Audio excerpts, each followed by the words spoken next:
Flip City Magazine is just really pulling out all the stops, man. Your guys' production value of this magazine has gone insane. I mean, look at that. I mean, I remember when you guys, it was black and white. Even when it was black and white, I thought your quality was great. But damn, they have just, I mean, they just really stepping it up a notch. Look at this. James Corbett, boys. James Corbett. Genuinely cutting, but also funny, and obviously just chaotic and very fun. I love Flip City.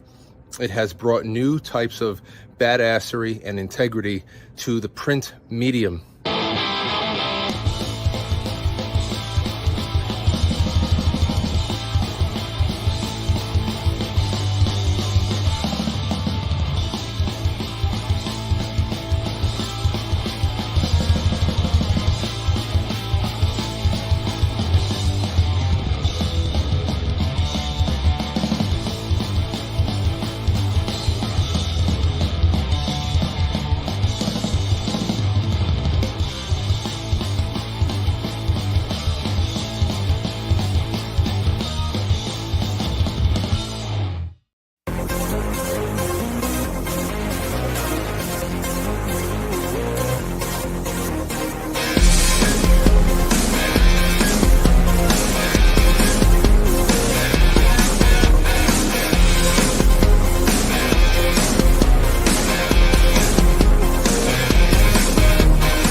I like these calm little moments before the storm.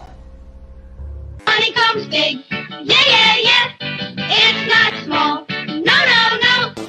Kiss my empire. Oh, my darling, knock 3 times on the ceiling if you want me.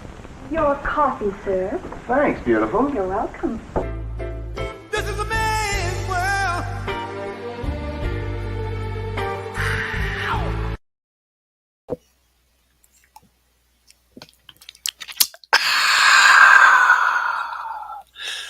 Welcome to the show, children. So I finally got to watch Oppenheimer. I like biopics when they're done well. Well acted. Everything was cast beautifully. I hated the way they chopped it up out of sequence. But that's not what I wanted to rant about today. Oppenheimer was one of the greats in physics, and he surrounded himself with all the other greats. And that got me to thinking about what it means to be a great in whatever endeavor you're involved in. Comics, it's Jack Kirby. You know, there are others, but Kirby is the king.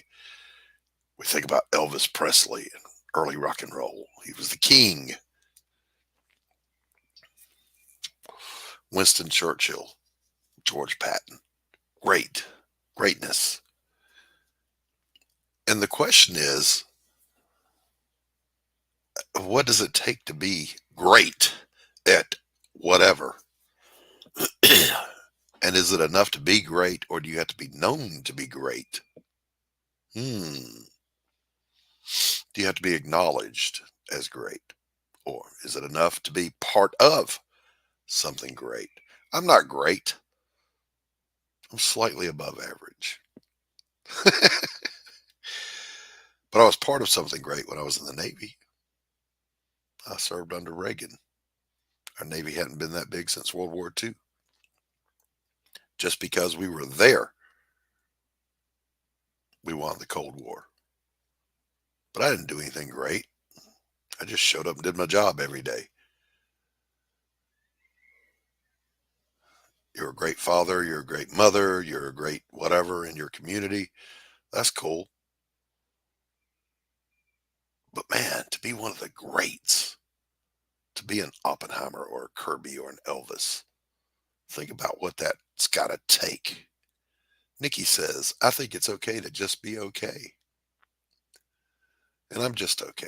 That's kind of my strength. You know, I rock it in the realm of average. I'll bring out my co-host. You know him. You love him. Roads? Where we're going, we don't need roads.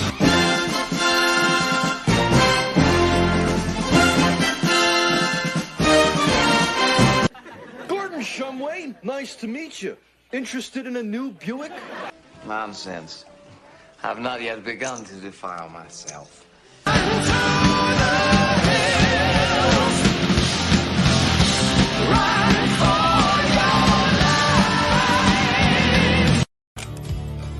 I'll make you famous.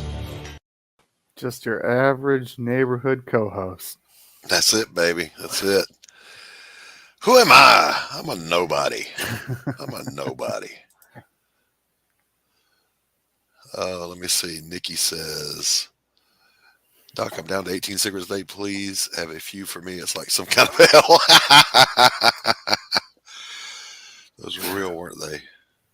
I don't know what you're talking about, Nikki. You have to fill me in on what's real and what's not. I don't know what's real anymore. Tanner, are you real? No, I'm just a figment of your imagination. Nikki says hello to Tanner. Hello. Abo is here. That would be Abo Joe. says make me laugh. Yeah, so, you know, we're going to try. We're going to try when we get to the meeting. What do you think, Tanner? What do you think about greatness? When you think about the greats, who do you think about? Well, you definitely hit the nail on top of the head. I mean, when you talk about Patton, you know, when I was in, you know, he's the granddaddy of tanks and armored warfare. So he's definitely someone I looked up to on the military front. Yeah. Boy, you know, he knows as well as I do, you know, how many times I've covered Jack Kirby on just this site alone. Right. You know? Right. Yeah, I mean, giants. Claude Monet. Claude Monet, Da Vinci, you know, Da Vinci, Michelangelo. I mean, you know, there's a Latin phrase, and I forget what it is. The work speaks for itself, or the thing speaks for itself. I forget what it is. You know, you hear Elvis sing, it speaks for itself.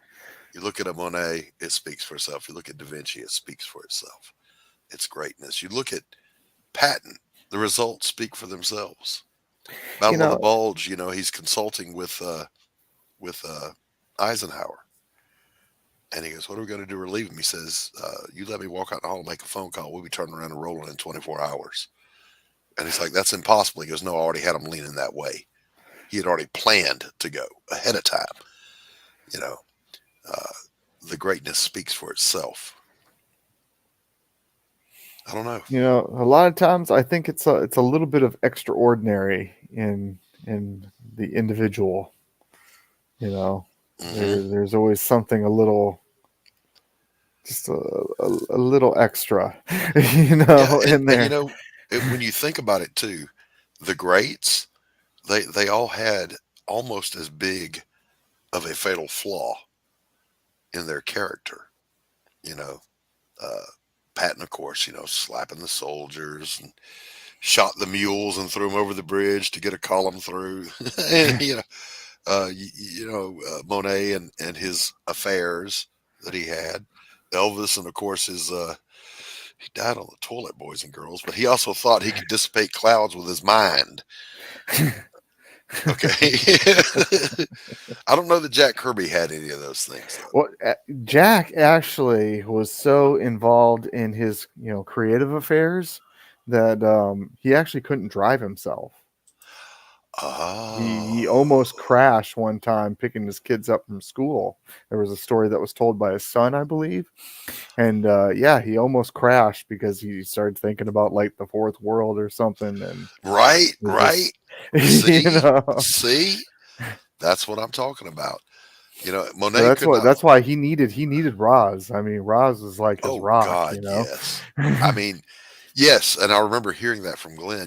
Roz was the pedestal on which he was able to rely and stand and lean on. She kept him in the real world because he was always somewhere else. Yes.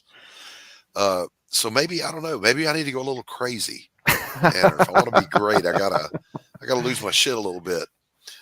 I don't know. What are we gonna do? What do we got to do to be great? You're not crazy. Oh, God.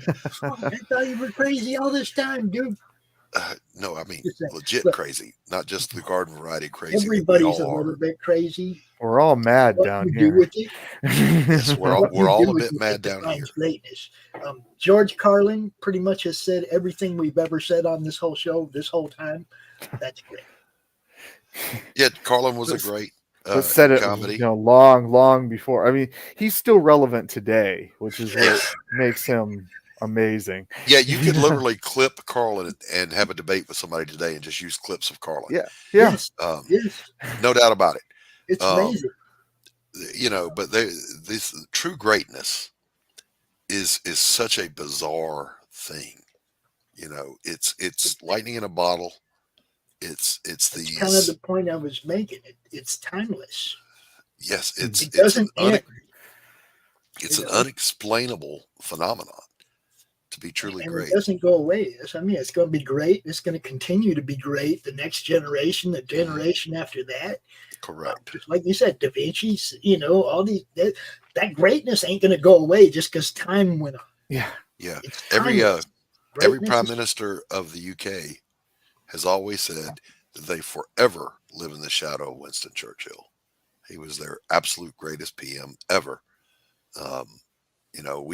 We've had a lot of great presidents. We got George Washington. We got Abraham Lincoln. We got Teddy Roosevelt. Hell, we had Ronald Reagan. I hate it for you if you don't think he was great, because he was. Benjamin Franklin, to me, was the greatest of the founding fathers, by the way. That dude was an absolute rock star. And he didn't want to be president. No, we talked about that the other day. The dude was an inventor. He was a printer. He was a philosopher. He was an educator. He was a statesman. He was just an amazing human being. Of his time. He was. I mean, I think he had to be that cool because he was so ugly. But apparently Ben Franklin was kind of a babe magnet, though, back in the day. Apparently back in the day. Yeah. Hey, Stephen B. Dave Brake, what's happening? What's up, Dave? Good to see you. Greetings, all. Good to see everybody. Hey, Pops, can you add my? It's in the destination directory. Add my Twitter. You should have added your Twitter when you came in. You can. You should be able to hit edit and add your own Twitter. You're adding. I'm doing a show right now. So, I can't add your stuff. That's what I'm saying. I already added. It's in the directory list. Yeah, but I already have 8 destinations. Okay. All right. Okay. You have to add it when you come in. Okay. All right. Thank you for that. Okay. That's really great. Told me a while ago not to put stuff on Twitter, so I quit putting it on Twitter. No, I didn't say don't put it on Twitter. All right, all those lovely people on Critical Blast Twitter feed watching us, all 20 of them, you can go follow Doc at Doc Blalock on Twitter. At Doc Blalock 8404. The real Doc Blalock. Yes, the one. Not to be confused with the truly great Doc Blalock. Holy cow, boys and girls! Hi, Carrie. Hey, We've got to do something about this damn brunette.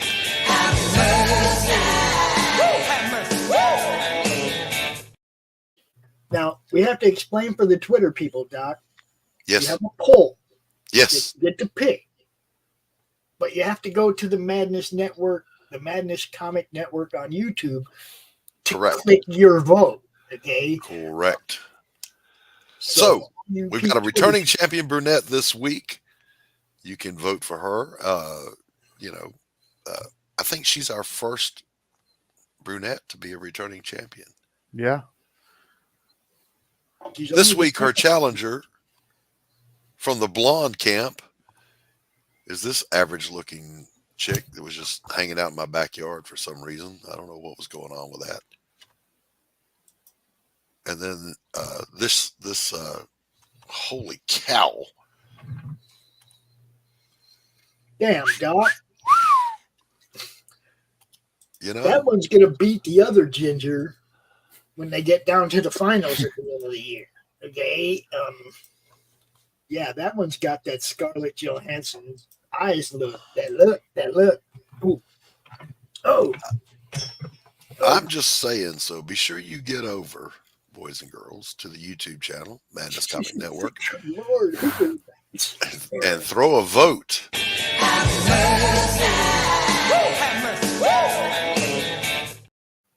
Holy buckets. Now you got some winners this week. Down there to the Madness Comic Network on YouTube. Vote for your favorite. We'll show them again later in the show. Yes, absolutely. We will. We'll be keeping an eye on the vote. I got out of here last week without even knowing who won. You were gone. People, your guests and stuff were like still here, and you were gone, and it was like, I serve a higher calling. I serve a higher calling, Pops. When the wife comes in and says, "Honey, I need you," that's it. All bets are off. I gotta go. I don't think Doc wants to talk to you anymore. You saw the end of the show, right? I don't mean to be rude, but I'm tired of talking to you.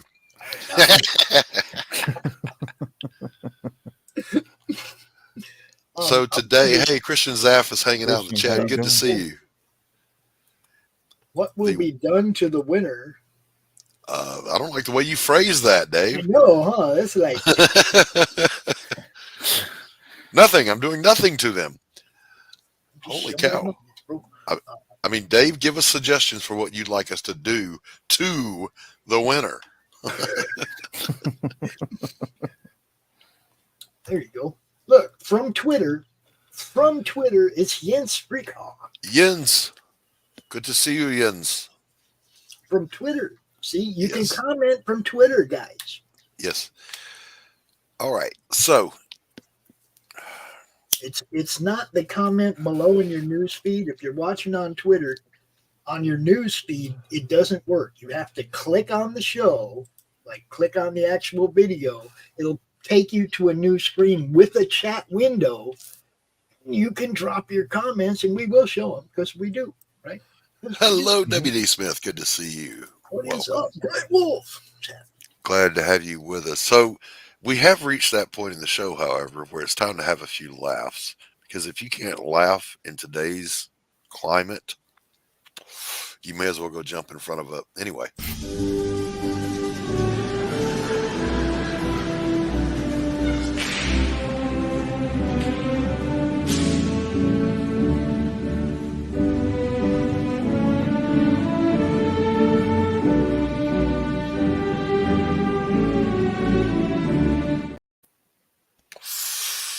Somebody loves you. Drive with care. I'm single, baby. Nobody loves me. Woo!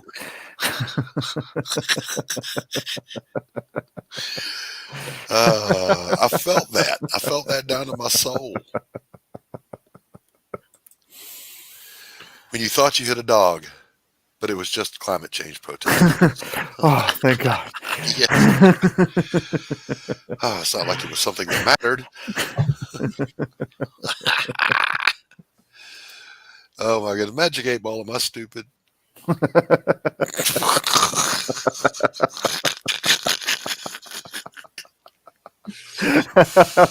Decidedly so. We're just having a laugh, boys and girls. Don't get offended. Show us where the bad meme touched you. Right there in my mangina. The Zuck. I'll meet Donald Reagan this September. You can take that to the post office. I saw the same meme, and I should have clipped one of them that said, I just went grocery shopping. I don't need to hear the State of the Union speech. I already know it. Yeah. Before you judge somebody who implicitly trusts the government, walk a mile in their shoes.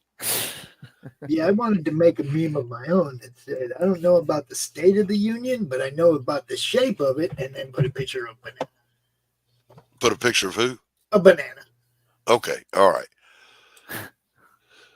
Someone said emo girls were just gothic Karens, and now I can't look away. You can't unsee it. You can't unsee it.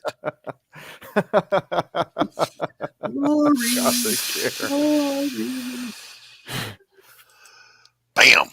Welcome to journalism, where everything is made up and the sources don't matter.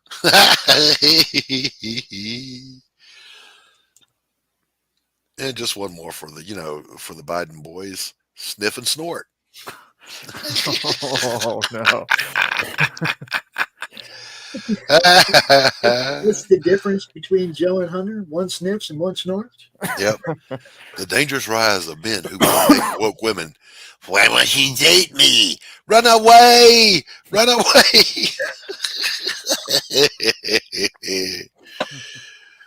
And then there's this, ladies and gentlemen. If you put glasses and a wig on a blobfish, it becomes an angry left-wing activist.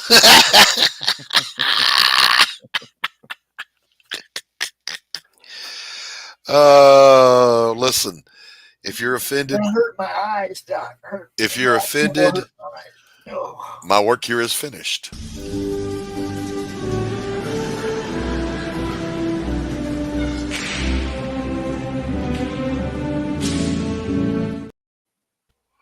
All right.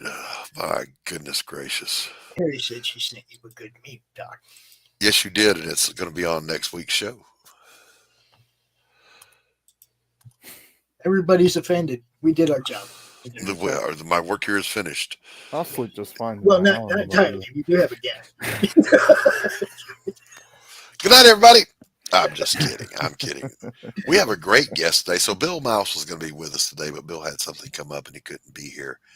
We're going to reschedule that. We will. Yeah, sure we are. Absolutely. We're going to bring out our guest here, though. I don't have an intro for him, but he needs no introduction. Ladies and gentlemen, Les Garner.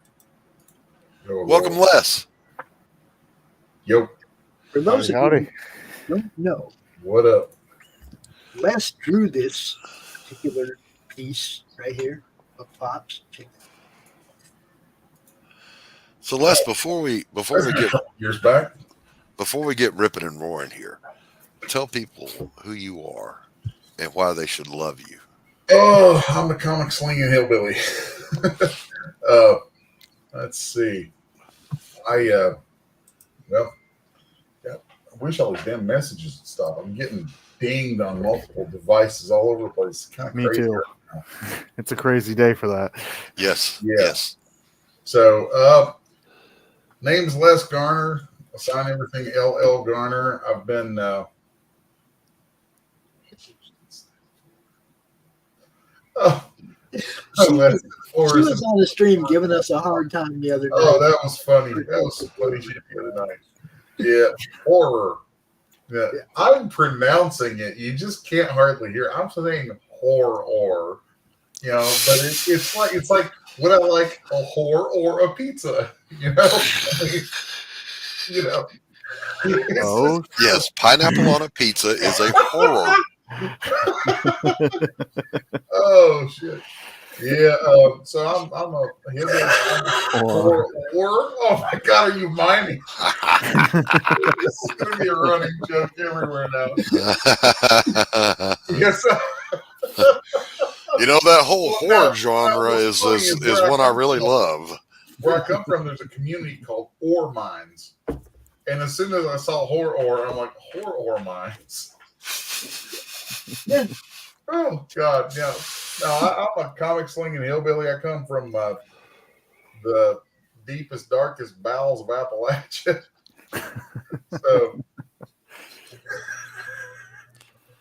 if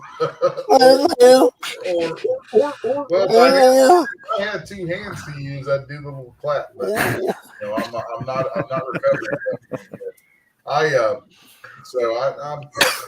I actually displaced for your horror. We're not going to get through this show, guys. Oh my God, it is so derailed already. like show me the rails. We're definitely not going there. Holy God. Good luck, everybody. Okay. These people all better show up at 4:00 when Mike Baron's here and make him fucking laugh like this too. I'm just saying. Oh my God. I'd love to be on with Mike sometime. I got questions for that, man. We fix that. We can make that. Oh shit. 30-year veteran. I guess you call me a veteran. I don't know about that. Whoa. All right.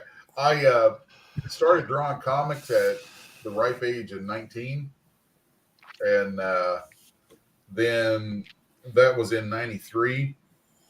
And we all know how the industry went shortly after that. Right.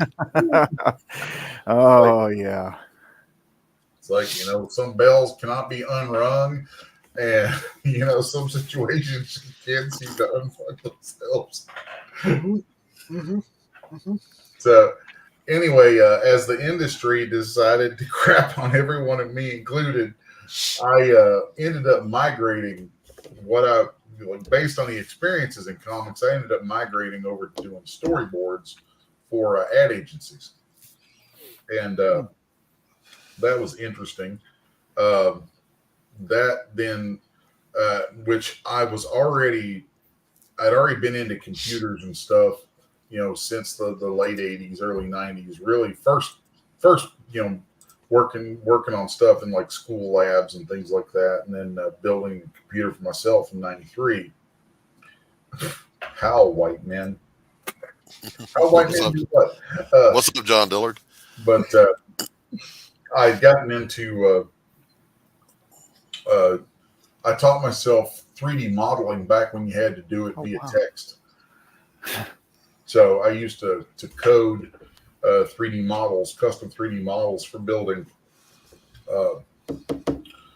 mods on, Doom 1 back in the day. And that kind of turned into grew along with the storyboarding and the ad agency stuff. All that kind of swirled up together to end up having me go pretty hardcore into animation for a few years, quite a few years. And I worked, started my studio in 2000 or 2001. And it's been a wild ride ever since. So I was kind of out of comics for a few years. And then lo and behold, because of a lot of content that I did for a couple of different companies, I was doing content for these pieces of software that people could use to do rendering and animation, stuff like that. And a lot of hobbyists used it. Poser and Daz Studio were the two pieces of software. And sometimes I still do work for the Daz folks today. I still have pretty deep association with both of the companies behind those. And but through that, back then, now there's more people. Back then, like I was probably the first person to really release like monsters and really cool stuff that, horror stuff and, all kinds of wild crap. And that got me noticed by the people who would become clients of mine for the next few years. So I ended up out of that starting to do technical direction, and I worked probably the most frequent place that I worked with for about 13 years was a company called Renga, R-E-N-G-A, Renga, out of England. And it was a company put together by a guy who would become my best friend until the day he died. was a guy named Tony Luke, and his partner in it was Doug Bradley, who we all know from playing Pinhead. So I worked with Tony and Doug for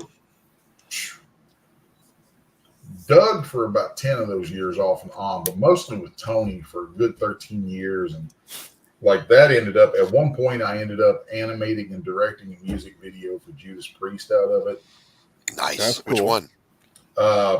It's terrible. It was a song called War from the album Nostradamus. Yeah, as long as it's not breaking the law, that was a terrible video. It's the one that I worked on was probably as bad or worse. I actually think it was probably worse.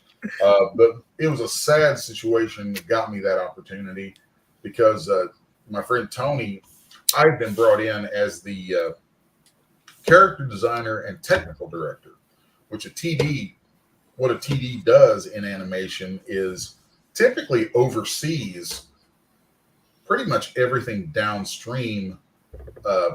Like you'll have modelers and different kinds of artists and all that who put together the assets that the animators are going to use. And the TD is the guy who, a lot of times in really big productions, there are often TDs who are just quality control over that stuff. But in the mid to small productions, TD is usually a guy doing the rigging and all that kind of stuff, and setting up the rigging so the animators can work with stuff. Now, Tony was the director on this, and I was the TD and character designer. So I was doing a lot of different jobs under those two hats. And Tony had mesothelioma. And it was during that project that the cancer spread and got really nasty, and he ended up in the hospital. And because of the way commitments work in that world, we ended up having I actually thought my work was done. And so months down the line after my work was done, I hadn't heard from Tony for a while. I thought, oh, he's just busy working. And then I get a call from the producer on the thing one day. He's like, have you heard about Tony? And I'm like, no, what's up with Tony? He's like, well, he's in the hospital. We can't finish this project. Would you be willing to step in and take over for him? So, I ended up because of the way the agreements work, and the timing that they reached out to me on it, I ended up having to cram about 5 months worth of work into 6 weeks. Damn. And the fact that I even had a product to hand to them was kind of a miracle. Mm-hmm. But they had, so we were working with Judas Priest via Sony BMG management. Mm-hmm. And Sony BMG management from back then can eat a whole box of dicks as far as I'm concerned. Because they had made an agreement. VH1 still had Headbangers Ball then. And the management had made an agreement with Headbangers Ball to debut this animated video. Well, on the back end of that stuff, it's like once you've got, and Pops will really sympathize with this, once you've got a date booked that you're going to debut something, you're going to show something, they're counting on that to be there by that time. And the way that these massive companies like that keep you to your word is they're like, yeah, we're going to pay you this much, but if you screw up and we miss this date that we're plugging all this forward promotion money into, we're going to hold you liable for it. And so you end up getting bonded in a lot of these situations. And boy, the agreements get wild. The agreements get wild, and the shit you're on the hook for gets real wild. So, my friends were all on the hook for a massive amount of money if this thing didn't work. And, while they, there was no chance of them being able to sue me if, well, I guess actually there was a chance. They could have sued me if I failed to bring through a product on time for broadcast. So all of us, like Sony would have sued them and they would have sued me. Or could have. And, that's all of the stuff when you're working on the larger corporate end of it is just a round robin of butt fucking. I mean, everybody threatening to sue everybody. It's everyone is poised at everyone else's anus and ready to thrust at the drop of a hat. So I mean, that's the funny way of putting it, but it really is serious business, man. I mean, these companies that size are, as far as I'm concerned, because I've worked with everybody of every size at this point, and companies at that size are a lot more like mafia than they are like actual businesses that you think of as a business. So it's yeah.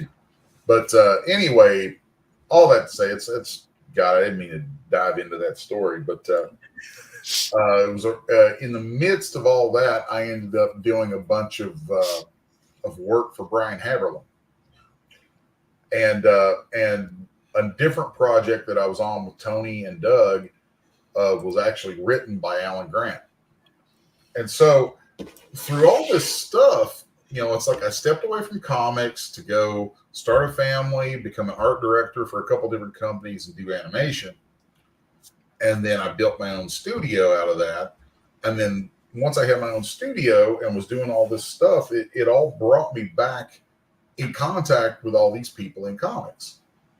So I remember, one day around 2013, I was actually having a conversation with Brian Haberlin, and I was having a whiny little bitch fest for a minute, honestly. But I was just complaining. I was like, this 3D stuff is great and all, and I enjoy it, but I miss comics.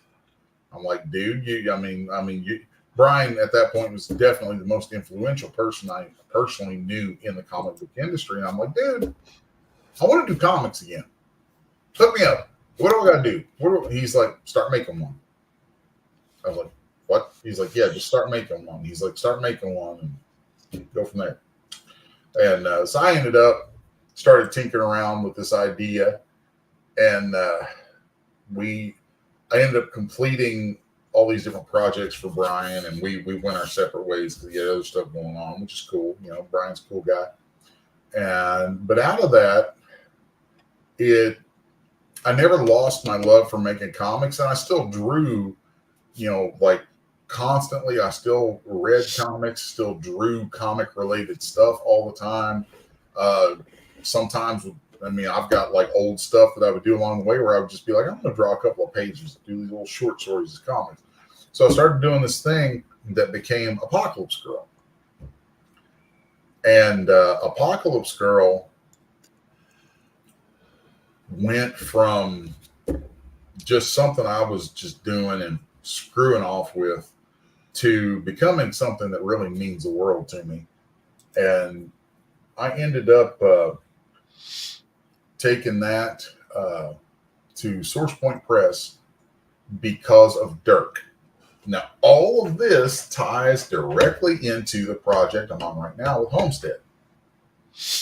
And well, before we dive into that one, we're at that point in the show. We take a regularly scheduled break, play an ad or two from some of our friends, warm your coffee up, boys and girls. And when we come back, we're going to dive through Les's current project.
We are back with Les Garner, LL Garner, taking a look at Homestead, his current project over on Kickstarter.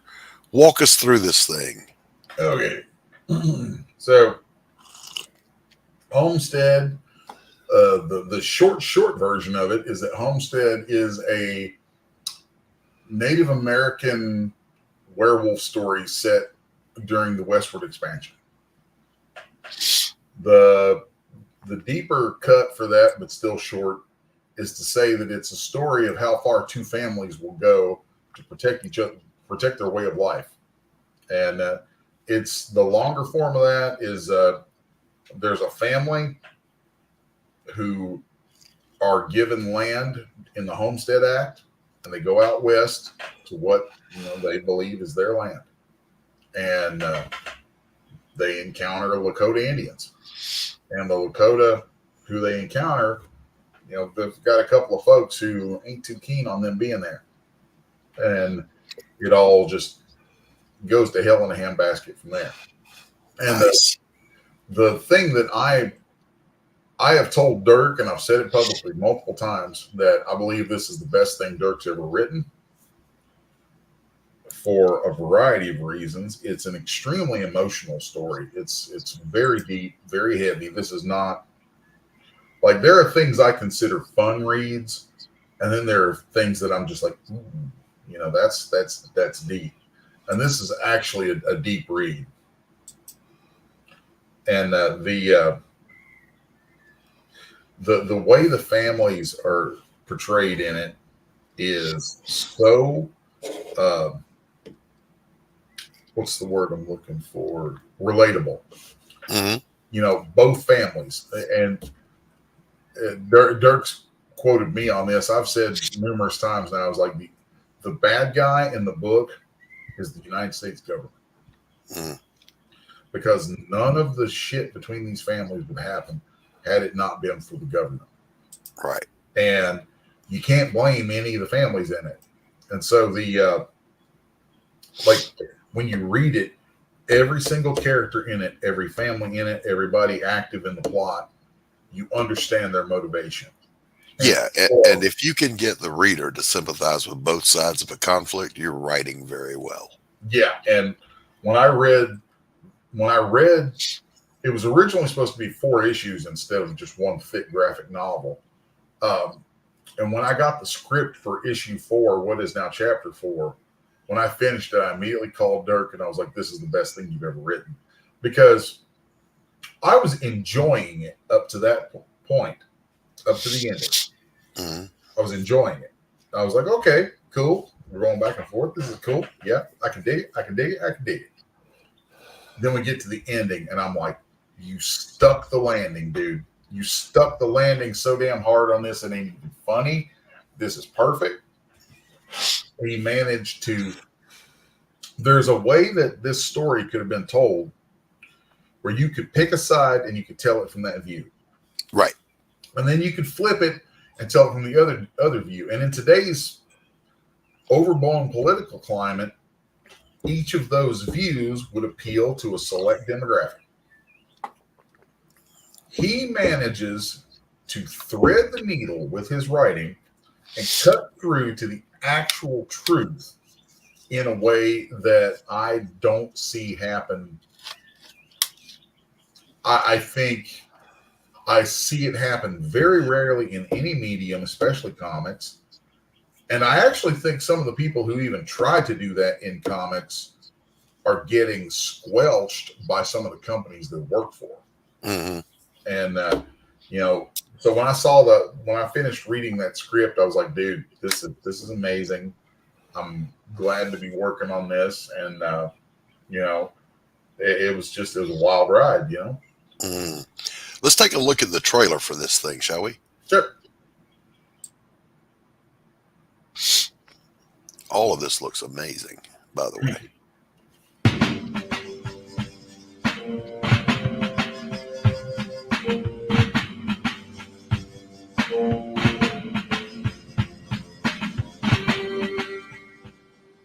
Hello, friends. I'm Dirk Manning, the writer and co-creator of Homestead. I'm Wes Garner. co-creator and artist on Homestead. Homestead is a Native American Western werewolf graphic novel about how far two families will go to protect their way of life and their loved ones.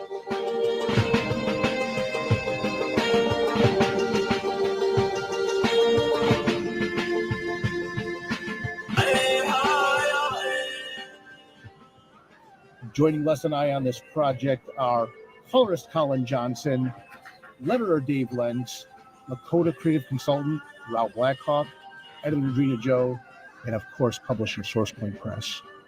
As always, friends, thank you so much for supporting the projects that I'm involved with my amazing collaborators. And thank you for supporting Good Horror.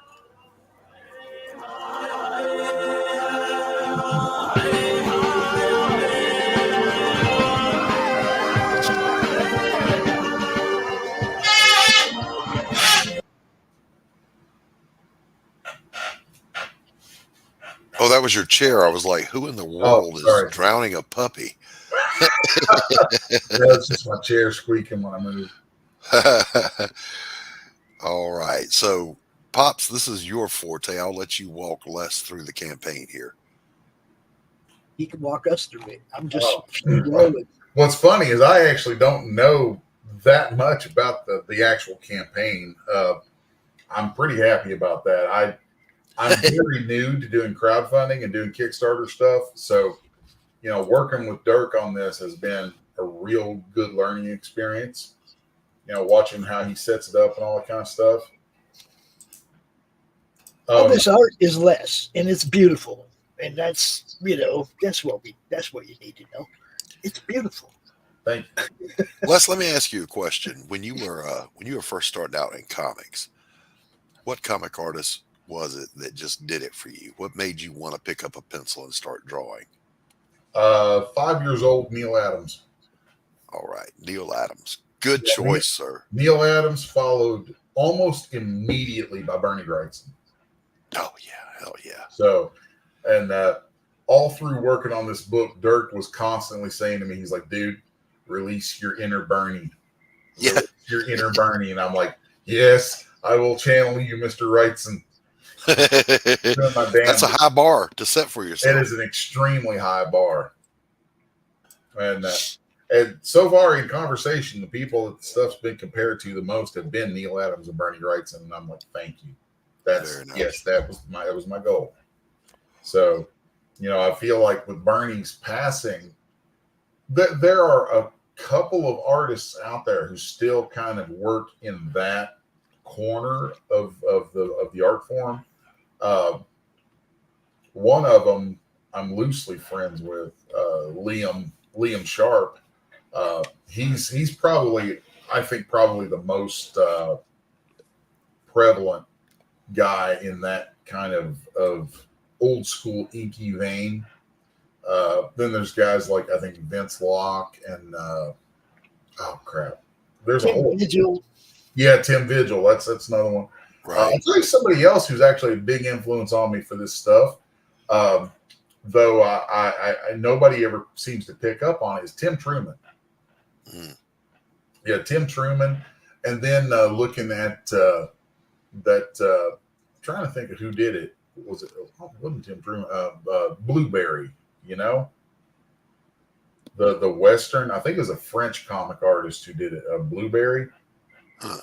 Yeah, that's if you haven't looked into the French call it bande dessinée. It's like the Japanese have manga, we have comics, the French have bande dessinée. And the bande dessinée market is a completely different beast than it is here in the U.S. Right. The shops are different. Everything about it is 100% different. And it's I really hope that the future of comics in America looks a lot more like bande dessinée. Yeah, Tanner was going into that. Was it last week or week before? And I love that Dirk went and got a Lakota consultant. Yeah. That's how thinking men do this, boys and girls. Yeah. And Raul was really, really, really handy for me because I could do pages and do different artwork and do design sketches and things, and we would pass most of that stuff through him to basically check and see if my authenticity was right. And then sometimes I'd go into something and I have no clue, and I'd be just like, I don't know what I'm doing here. Ralph, give me some references. Right. So we paid extreme attention to that, which I'm gonna see if I can pull up this image. There's a page from the book that I like to show people. That's kind of an example of the work and what I believe kind of captures the level of authenticity, and that's let's see. Projects. Let me go find this real quick. Homestead. Let's see. This is issue 2. I believe. No, it's in issue 3. Come on. Come on, computer. Work with me.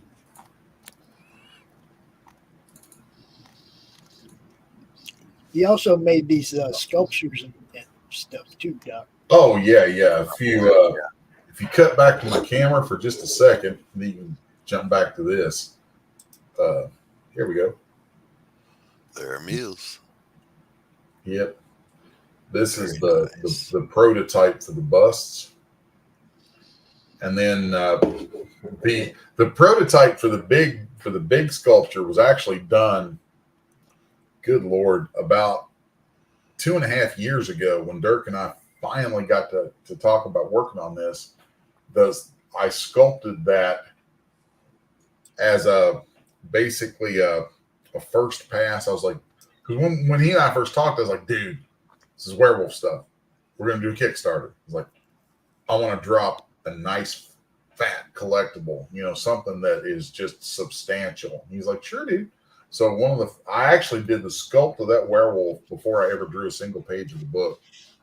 And that sculpt actually was partially, a lot of times when I'm drawing comics, I will do my character designs in 3D a lot of times ahead of time, do them as sculpts, and will sometimes even take them all the way to where I can pose them and animate them. Because that way I know I always have a reference I can cut to keep consistent on everything. So that werewolf actually began as a sculpt, working out how I was going to approach the werewolves in this. And so the very first prototype of that was taken to a show that I did with Dirk and Source Point up in Saginaw, Michigan, about 2.5 years ago, and it sold that day. I was like, all right, nice. So, and I feel terrible because I cannot remember the name of the gentleman who bought it, but and he literally bought it because it was, because I explained, I was like, yeah, this is from a project I'm going to be doing sometime in the future with Dirk. And he's a big Western fan, big werewolf fan, both together. And he was like, I've got to have that. How much? And I was like, oh, crap. I don't even have a number put on it today. And we ended up working it out, and the dude took it home with him. So, there you go. But, yeah, it's so I sculpted both of those and set them up, and then they run from, I have a whole room of the shop here that is a print room with 3D printers. And we've got some massive size printers in there. I've got one printer in there large enough that I can literally print at scale my entire head and shoulders on it. Wow. Yeah. It's pretty good. All right. So the basic book here, that tier is $25. And how many pages is the book, Les? It is, at base level, a 100-page book. It's 96 pages of story. Holy cow. When it was originally going to be 4 issues, I did these 4 paintings that were going to be the covers. And those paintings are now going to be used as chapter headers. So there's 96 pages of story with 4 of these paintings separating them. Nice. And then there's the cover there that now is fully unlocked to where if you buy it, it's actually a wraparound cover. So I'm surprised we're not showing the rest of it anywhere. I might do that on this stream. All right. But yeah, I don't see it. I'll the next tier there is the Homestead Kickstarter exclusive hardcover edition for $35. An unbelievable, man, for a 100-page book. Get out of here, man. Yeah, and it's at that level, at the hardcover, we've already unlocked, I think we're 7 stretch goals deep now. So now when you get the hardcover, I believe it's the logo will be in embossed silver on it. Nice. So, and as soon as we cross that next stretch goal, it's a 18K, then all the pages get silver edging, silver gilded pages. Nice. Yeah, it's funny because, like, for me, because I'm out there. I mean, yeah, I get paid off of it eventually, but the big thing for me in pushing, like please support this, help us get these goals, is I want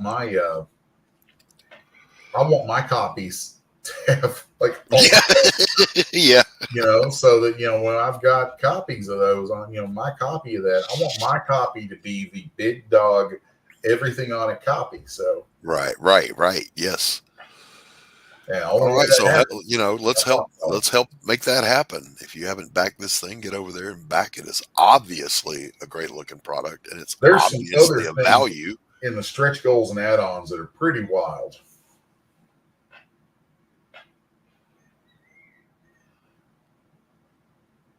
Bookplate signed by the series writer and co-creator Dirk Manning. The bookplate signed by Les Garner. You already get those. Yeah, this is stuff that's already unlocked. Bring Your Silver. Got the full wraparound cover. Yep. Silver ribbon bookmark. And then the next one is silver embossing on the front cover. And then the next one is the silver gilded page edges. Yep. Very cool. Nice touches to a book. Very nice. I am not sure, but I think we've got some stuff. Dirk pulls stuff out on me kind of. He knows that I am happiest when I'm just working on the art and I'm not worrying about this stuff. So sometimes I'll get a message from him and be like, hey, man, we're thinking about doing this and adding this onto the Kickstarter. What do you think? And I'm like, cool. And it's usually about how that goes. So if we crack that 18K, which I think is doable, considering we've got like 2 weeks and change left. Yeah. I don't think that's going to be a problem. I really don't. Yeah. It's, we cracked that 18K. I think he's got another round of stretch goals and things to drop. That'll be interesting. So outstanding. Yeah, I'm kind of the thing was funded in like 5 hours, fully funded. Yeah. And we had crossed like the first round of stretch goals were knocked out within 24 hours. Mm-hmm. So that was like, wow. I do this stuff for a living. I've done it and things associated with it for a living for 30 years. But, that's crazy to me to have people, stepping up like that. And just jumping all over it.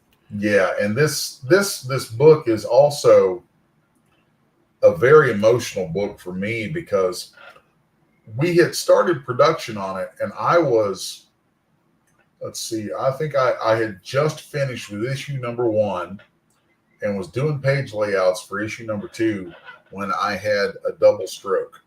And that was February last year. And I remember I was being put into the hospital. They were taking me in through the ER, and I had my iPad with me. I wouldn't let them take it away from me. And there was a nurse who was, I could feel my left arm and my left leg just drifting away. And this nurse is putting tubes in me. And I look over at her at one point. I've got that iPad on my knee doing my layouts. I look over at her and I was like, man, could you try and not shake me so damn much? Trying to work here. Yeah, it's exactly. She said, what are you doing? I was like, I'm trying to work. I was like, somebody's got to pay for this shit. And so I literally kept working through it. And when I messaged Dirk to tell him what was going on, the message was, hey, man, I don't want, something like, hey, man, I don't want to freak you out too much, but I'm in the hospital.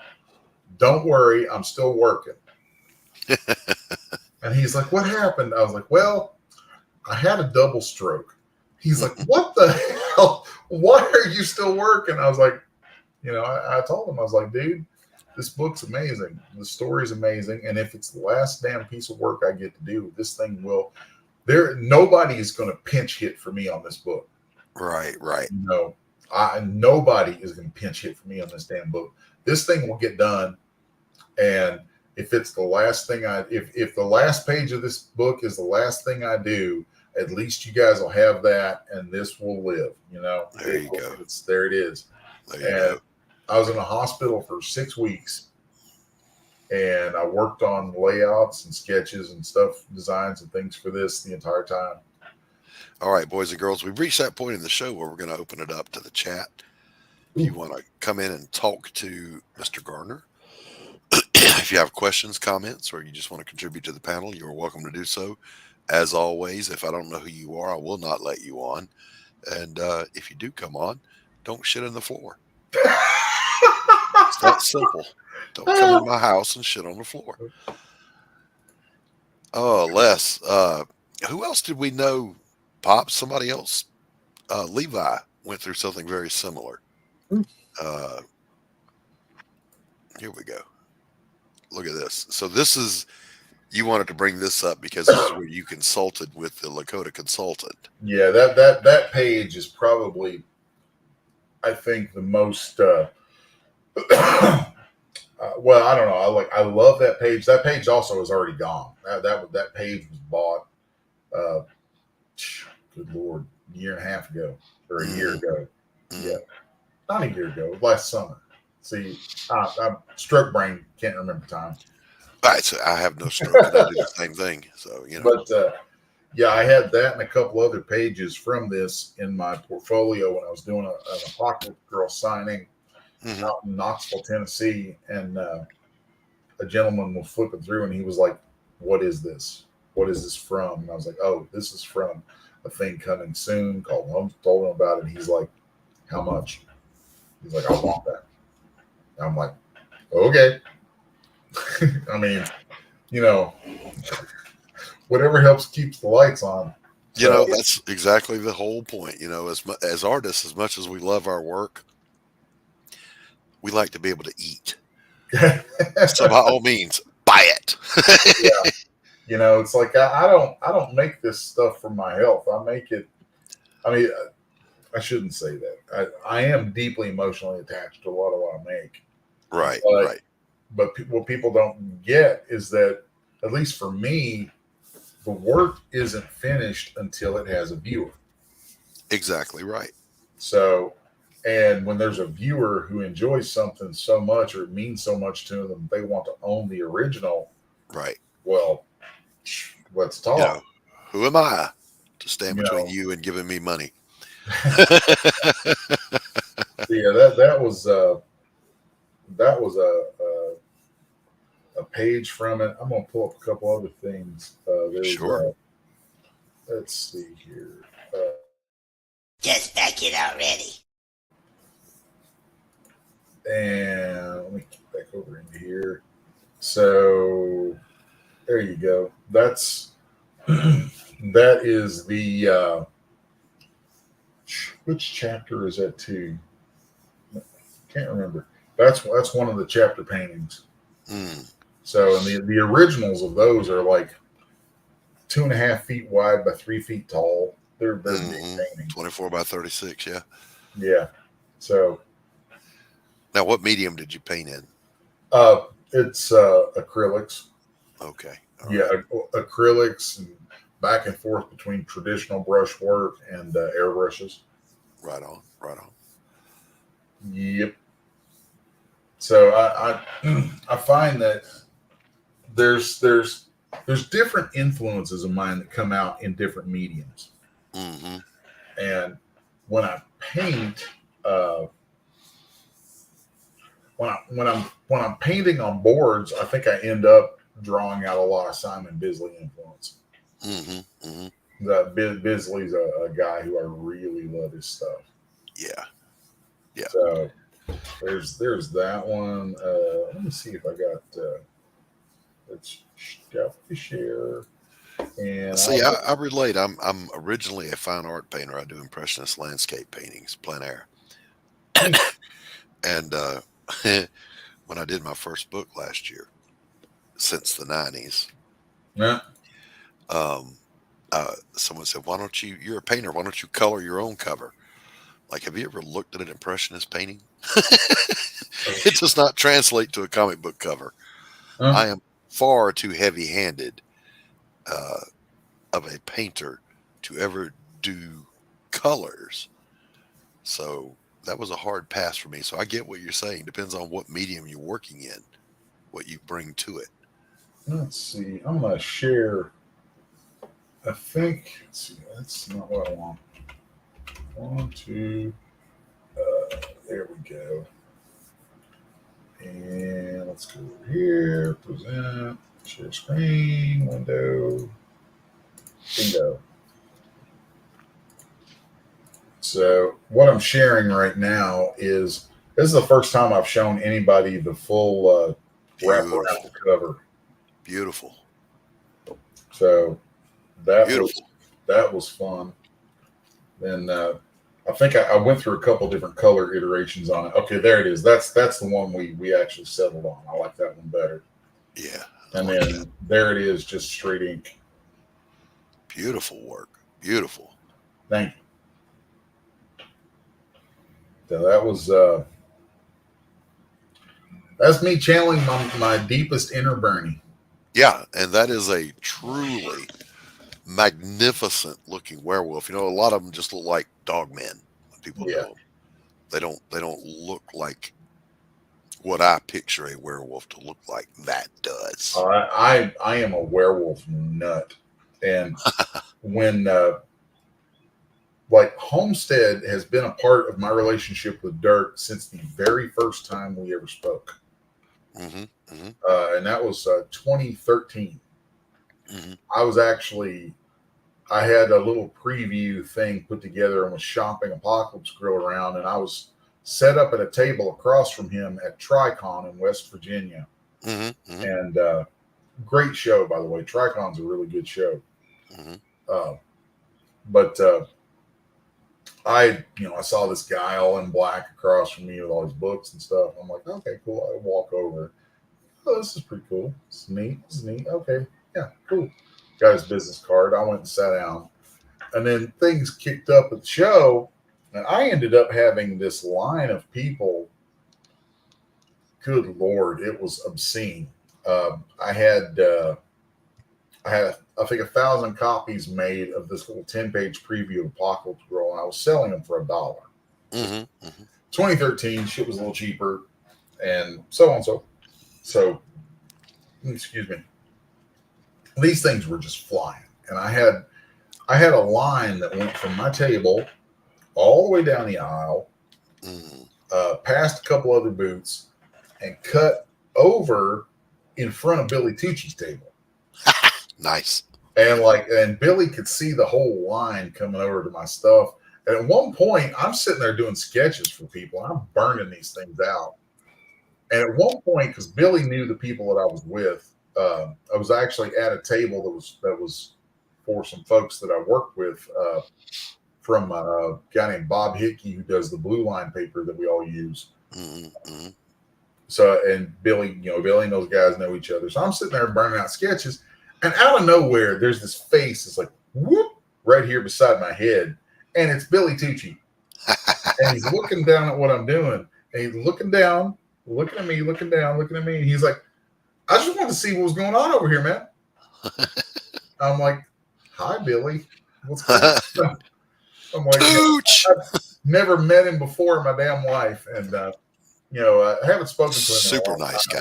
Super but yeah, nice he and I became friendly after that. And I ended up doing some video work for him on a charity project he was on for a while. But so yeah, after that, when the line finally cleared out a little bit, Dirk takes a break, walks over, and at that point, all that had been said between us was me looking at his stuff on his table and kind of going, giving a little grunt, and it was my little grunt of approval.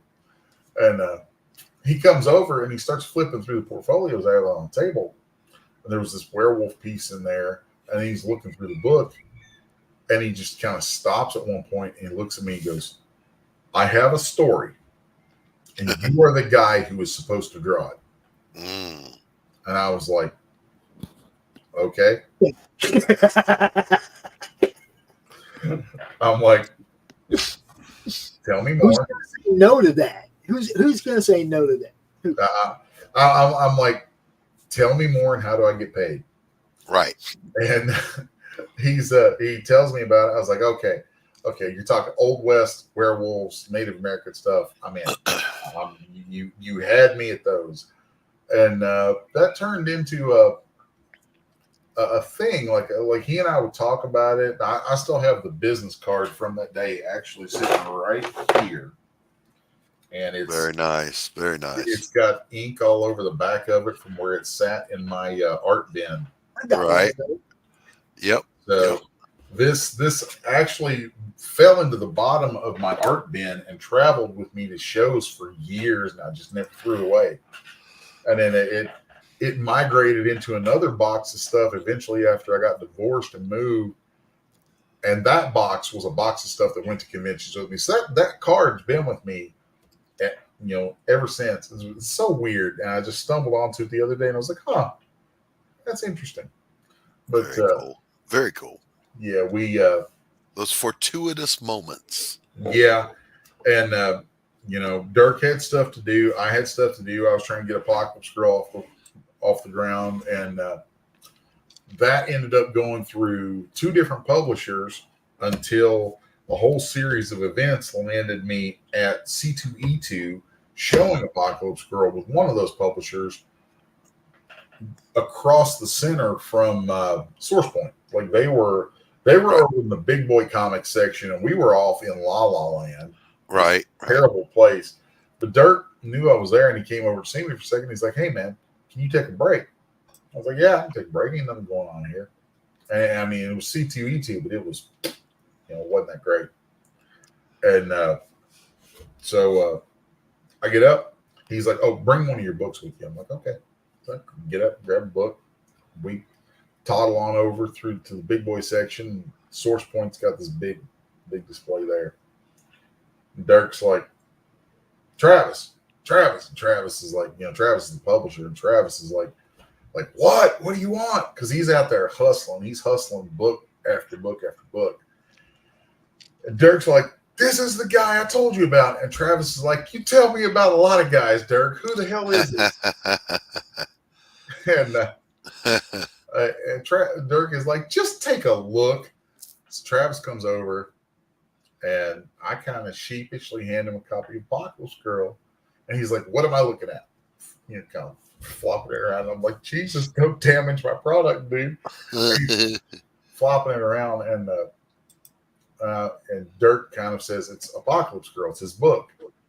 And the guy goes, Travis is like, what'd you do on it? I was like, all of it. He's like, what do you mean? I was like, writer, penciler, inker, letterer, colorist, cover painter. All of it. Everything you see is mine. Then he starts flipping through it, And I could tell when he went to flip through it that he was prepared to be deeply unimpressed. Right. Because I saw, I could see this kind of a snarky looking scowl. And it was like, I mean, I really thought he was getting ready to rip me a new asshole. Right. And he starts flipping, and then he gets a few pages in, and he stops and actually starts to read it. And he looks at it, and he looks at me, and he looks at it, and he looks at me. Does double take a couple times. And he's like, and he flips over and looks at the back and sees who I'm with. It was a much smaller indie company, and I won't name names, but he says to me, "The fuck are you doing with them?" And I'm like, "Well, I was shopping around, and they made me a pretty good offer, and so far, blah blah blah." He's like, "I'd have taken this." He's like, "We published this." I was like, "Well, I've got other stuff." He's like, "Tell me, what you got?" I was like, "Yeah." I told him about some other projects, and then Dirk says to him, if I remember correctly, Dirk says to him, he's like, "Yeah, this is the guy I want to do Homestead." And that was a few years after Dirk and I met. And Travis is like, "Okay, I could see that." I guess he knew it, and it kind of goes on from there. And I go back to my table, do my thing, and smoke clears from all that. And about 2 months later, the company I was with, they went under. I think I had the only profitable book they had. Mm-hmm. And the day they went under, I had been talking to Travis about some stuff, about projects and things and doing work for him and this, that, and the other.